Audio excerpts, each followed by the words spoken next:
Hi everybody, today we're going to have a look at doing lettering. I know there's a lot of people who are new to pyrography who wonder how people have done words on the work so neatly.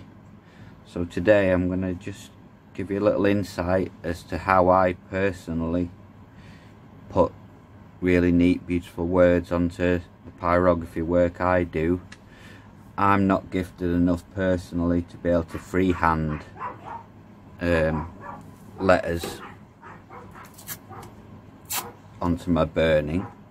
So what a lot of us use is the likes of, say, Microsoft Word or any other platform that you can create words and font on. Then you print the word off that you want. So here we've got the name of my son Thomas, so I've printed it off into a nice style of font. Obviously what you would then do is place it on the board where you want to put it. Say if you're doing a dog's name below a piece of work, you know, line it up correctly and straight to wherever you want to put it. Now the next stage after that is obviously we want to transfer these letters onto the wood so we can burn them. There's two ways that I personally do it. If, for example, I'm only wanting to burn the words in very lightly with less heat, I will use my own homemade piece of graphite paper. Basically what I've done is took an A4 sheet of paper, used say a 5B pencil, or in this case I've got a graphite stick, rub it over and over and over and over till you build up lots of layers of graphite onto the piece of paper, and then you've got yourself a homemade graphite transfer sheet. Obviously you just flip it over and then you can transfer your letters that way. But also if we're lettering darker than what we would do sometimes, we can use carbon paper. Carbon paper's good in the fact that you can see the letters much easier. You know, carbon paper, the only downside to it is once it's on there, it's almost impossible to remove the carbon paper off the wood. So only use this method if you're going to burn very dark. So I will start transferring these letters using the carbon paper, and I'll check back in with you after I've transferred it onto the wood. Okay, see you in a minute. Okay, so we've got the words transferred onto the wood now. As I said, using the graphite paper, sorry, the carbon paper, these aren't going to be able to rub out, but I'm not bothered in this case because I'm going to go dark right over everything that I've transferred onto the wood. So the next stage would be to start burning over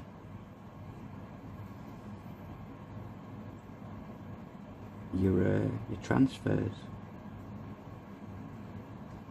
There are loads of different apps you can get on your tablet and your phone that can create some beautiful fonts. I'm a bit of a nerd when it comes to fonts. I love picking really stylish fonts that I couldn't possibly write that freehand. So like I said, we find a nice font we like, put it to the size that we want to print it out at, print it off on a piece of paper and transfer it to the wood. using either your carbon paper or your graphite paper, and then very slowly just start building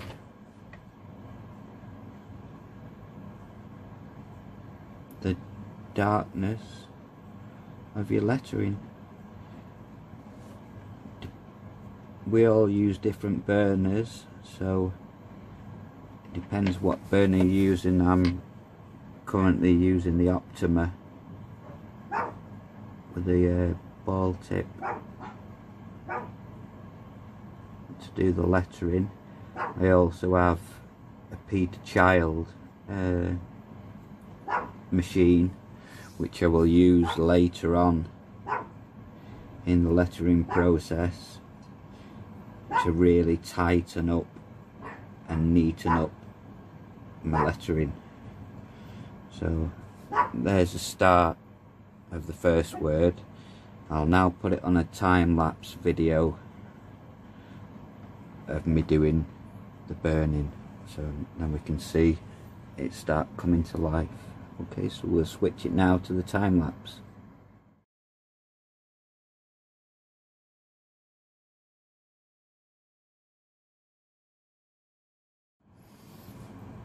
Okay, so on the time lapse we've got pretty much the base layer down now of what I transferred. The next stage for me personally, the way I do it, is I build my layers up slowly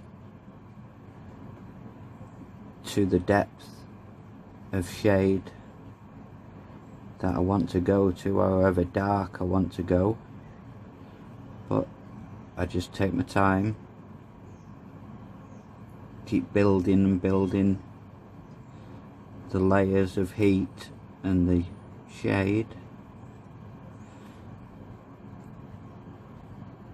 until I get the final result that I want. There's pyrography is partly a test of patience. You can turn your heat up higher and do it much faster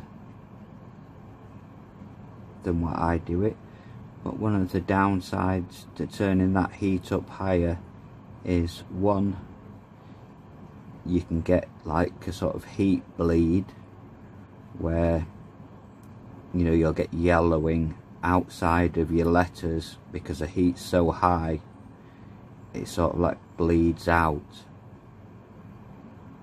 of where you want to be burning. So personally, I just take my time, keep building the layers up of darkness,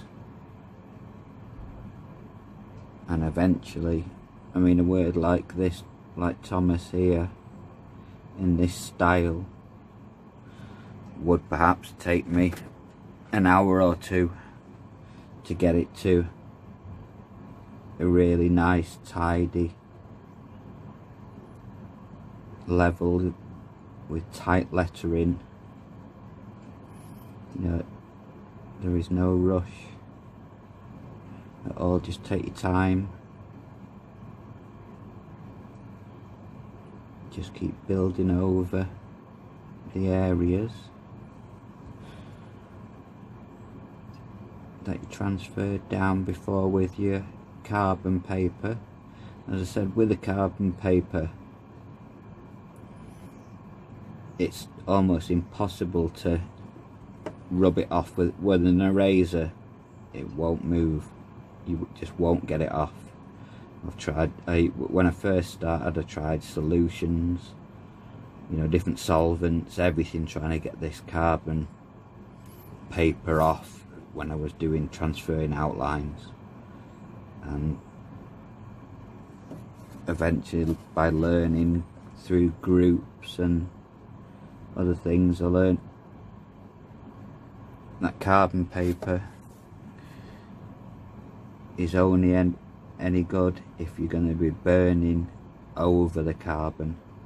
So you're hiding the carbon paper transfer so you can't see it anymore.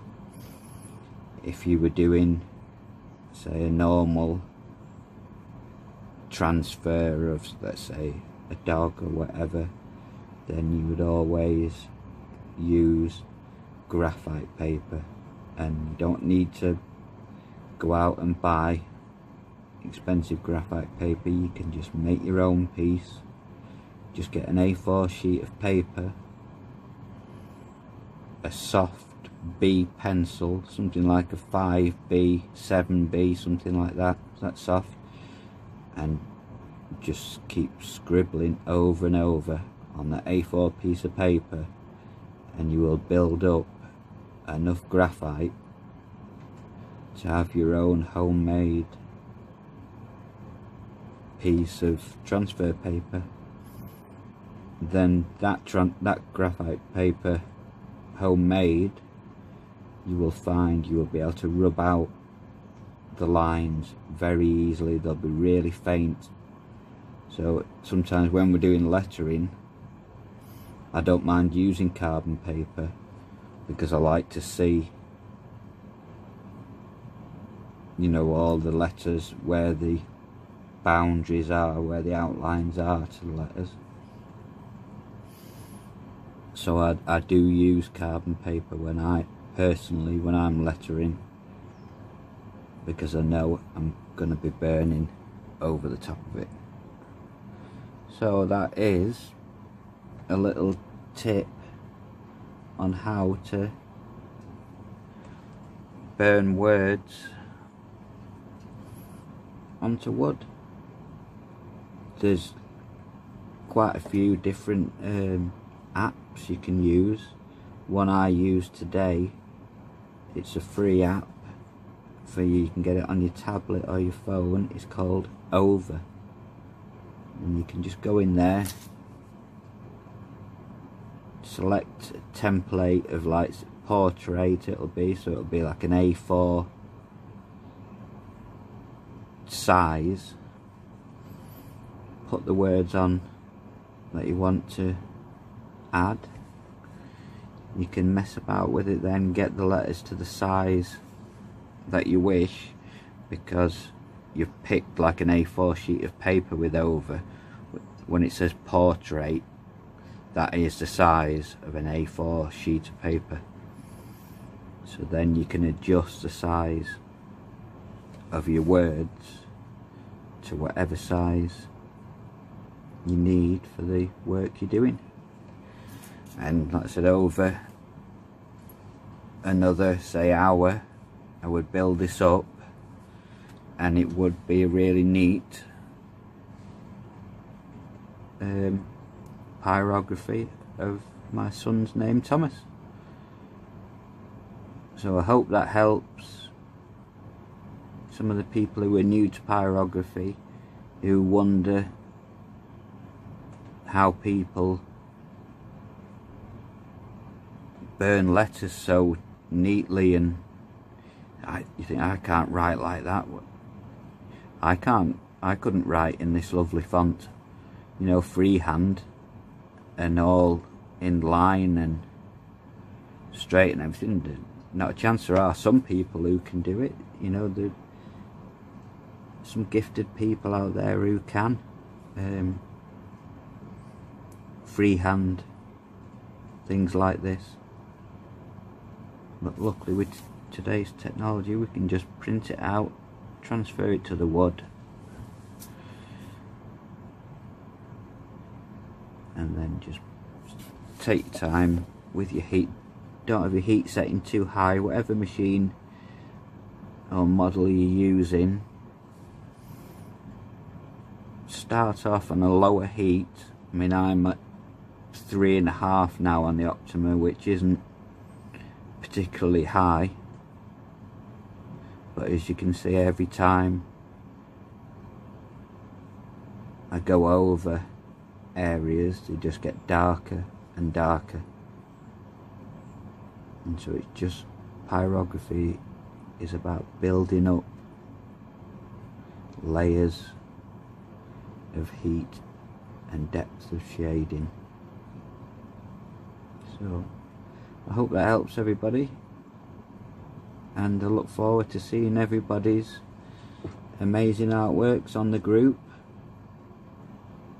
and I will speak to you all soon. Have a lovely Christmas, by the way, everybody, as best you can in the current climate.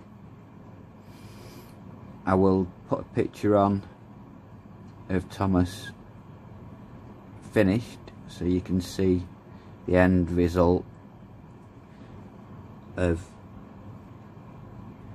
using patience and time to just build up your layers of colour. Okay, thanks for watching everybody, happy burning, and speak to you soon. Bye for now.